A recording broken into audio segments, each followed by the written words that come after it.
where the strength really comes from.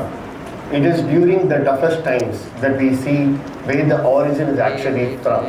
Today I'm here, I'm going to talk about a story of a person who has been struggling for many other times. Let it be his work, let it be his education, and also his life. I'm going to take some of the instances from his own life and I'm going to talk about those and how did he find the strength, what really happened and how did he do it. Instead of going deep dive into his childhood, I would like to start right from his the working days where after a certain point of time he realized that hey, I've been doing good, but is this enough? I really have to move on and I need to do something more in my life. Now what should I do? I need to have a professional education as well. All these while, it's been more of my experience that has been getting me all this while, but it isn't enough. So if I have to get there, I need that professional touch. I need that education background. He gave it a shot to one of the Asia's best schools, but unfortunately he couldn't make it. He could have just left it. He would have thought, okay, fine, I'm not cut out for it, so I could have just left it. But he decided saying that no, let me give it one more shot. He waited for 2 years, prepared hard, and made it to Asia's #1 HR school. 2 semesters went in, and the course, it was exactly planned for a corporate HR where a couple of weeks they will be at the campus, couple of weeks they will be at the corporate office, they will work, they will again go back to the campus, again they will come back. They will have to do this for like 5 semesters altogether. Everything was going good, but exactly 2020 happened, and I'm sure all of you know what exactly happened in 2020. COVID. And the batch was told that you guys will have to move online. And this batch made it very clear stating that we are not going online. If that means that we have to wait for another 1 year or 1.5 years, so be it. We have made the money just because we wanted that immersion of being inside the campus and not to do anything which is online. They waited for 1 year and then they were called back inside the campus. They went, everything went well. 3rd semester went really nice. They came back again the 4th semester. Little this batch knew that the entire batch is going to get infected. All of them were sent home. Unfortunately, this guy, he was not just infected, but the situation worsened so much that he had to get hospitalized. The first problem that he had was how to get a hospital bed. It was 2021, the Delta virus, and it's just not possible to get a bed. Somehow he managed to get a bed. He went inside that, and then the hospital doctors told him that, hey, now you are going to go inside the ICU. His wife made a surprise entry. She said, you're going to the ICU tonight. That means we might not get to see you tomorrow. That was like a shocking thing for him because first thing, the hospital does not allow anybody inside the COVID ward. But then she made a surprise entry. On top of it, when everything went well, the next day morning, again a surprise thing happened where the doctors came back and said, luckily you got saved, you don't have to go inside the ICU. Everything was fine. All of a sudden, within a week's time, when he was in the normal ward, when he was getting ready to be discharged from the hospital, he started getting a severe pain on his forehead. And that's when the doctors did multiple tests on him. Multiple tests. I mean, he was literally a guinea pig. They used to do MRI, CT scan, whatever it is, whatever the test that hospital had, they did it on him. Just to tell him that, hey, you have been infected with something called mucormycosus. In other words, black fungus. And he was given the statement and he was not able to react whether to take it positively or negatively because he was told that he's the first person in South India to get infected with mucormycosis, black fungus. Now all these while I've been talking about a person, let me reveal the identity of the person. It's me, Krithivasan, who's a black fungus survivor. I'm the first person to get infected with mucormycosis from South India, and I was in the hospital bed and I was fighting for my life, and luckily the prayers of millions of people helped me fight this deadly disease. If I have to tell you how deadly this disease is, by the time the doctors could identify that I was infected, it has already reached my brain. Meaning my jaw, my eye, everything is infected. It's just a matter of few hours. If I'm not taken into the operation theatre, I would not survive. The best of the doctors were pulled in, emergency surgery happened, I was out. Everything was fine. But then what really happened? The story has just begun. Is my life the same again? Am I going to see the world the same way how I used to see the world? Will I be seen the way the people used to see me, like how it used to be before? Everything has changed. My appearance today, what you see today, is actually version 4.0. What you see on the posters, which is kept right outside for the TEDx poster, it is version 1.0. My 2.0 was very different, my 3.0 was very different, and this is a 4.0 version that I am right now living my life. So what are the difficulties that I faced? Those are the things that I wanted to touch upon. As a summary, I'll give you the gist as well. So the first thing is facing the society itself.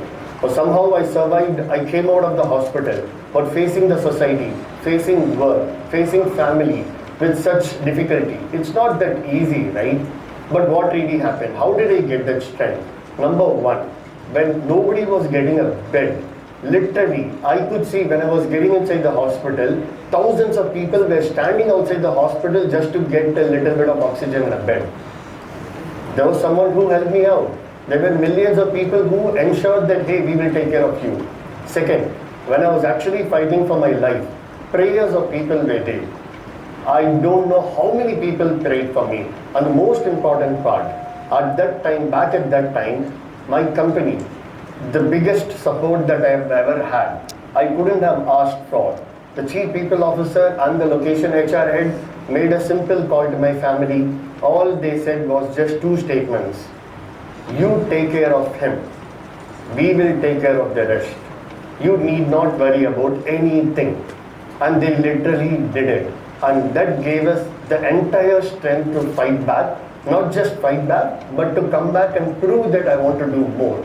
Now, did my story stop there? No. The first thing was facing the society, I somehow got the strength. The next thing, I was studying in XLRI. I have to finish my course. My course is still not over. I still have 2 more semesters. It was just between the course, all these things happened.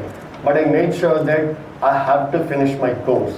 Did whatever required. I had a house separately just to study and made sure that my friends used to come home to help me out. And we, all of us, we graduated successfully from XLRI. And the next part, being a HR, going abroad is not a joke. It's a very difficult thing. Everyone's dream is going abroad, right? Even my dream, I always had, but I never thought that I could make it. My company gave me the opportunity. And everything was done, my paperwork was done. I have to wait for 1 year because of COVID to get my visa interview. I was all prepped up, all energetic. I was just about to go and do my biometric successful. Next thing, they have to take a photo of your face, and I get to hear one statement. Unfortunately, we cannot grant you a visa because you're not ready to remove your specs. I was asked to remove my specs, and I said, unfortunately, I cannot remove it because I have a prosthetic eye. If I remove it, the vision will be very different. The photo will be very different, and that's not how I want my visa to look like. And they refused. I could have easily given up. I could have given up my American dream, but I decided no ways. I cannot allow this to happen. It's my dream. My company has done so much for me. I have to do something to make sure that I go there and prove for my company. I stood there, I fought, I showed them all the reports. I told them, whom are you want? I can talk. I can guarantee you saying that this vision has nothing to do with me going there and succeeding in life. It took hours of discussion finally to be given the sign off stating that I was the first person to be given a visa where I was taken a picture with my spectacles on. They allowed me to go. They said, no problem at all. You're the first person, we are taking a risk, but let's see. They never allowed it in the past. But before I could get onto the plane, I had to go through surgery. I had to go through one more surgery because my jaw reconstruction has to happen. My right side is completely dysfunctional. Even now it's completely dysfunctional. So one of the surgery was to replace my right side jaw. And how did they do it? Now, none of the Indian doctors are experienced in doing it. Why I'm saying that is because they have completely removed it. It's not just removing teeth, it's like your complete base is removed. So someone had to reconstruct the whole thing. I knocked every other doctor's door possible to find out if there is an expert who can do it. And all of a sudden, one angel came to me, he said, hey, there is an expert who's from Ukraine. He is coming down to India to do some guest lecture. He has been looking for some real-time example where he can show, if you're okay, you will be in front of close to about 40 doctors. And there will be live streaming of your case where he is going to show live demo with your mouth. If you're okay, he is going to operate you. Otherwise, we will leave it. I was like, I'm absolutely fine. If I'm going to come in the history, then I'll be more than happy, right? End of the day, I want my job back. That's it. And I allowed, I couldn't even cry because there were cameras just like how it's happening right now. There were cameras focusing on me. I couldn't control my tears. I was just sitting there, hopefully thinking that some good thing will happen. All of a sudden, after 24 hours, they said everything was success. The surgery went really well. I went to US, I came back, and the last part, which was very close to my heart. I love driving cars. For me, driving car is more than passion. It's like adrenaline, it's more of, it will keep me calm, whatever it is. My license expired. And again, I get to hear just one statement.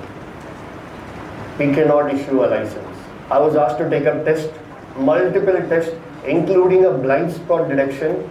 And they came back and said, you are actually doing some malpractice. How can you identify a blind spot when your actually vision is low? But unfortunately, my vision is actually 120 degrees, which is needed for a blind spot detection. But they were not able to accept. I could have just left it, but it's my passion, it's my sweet spot.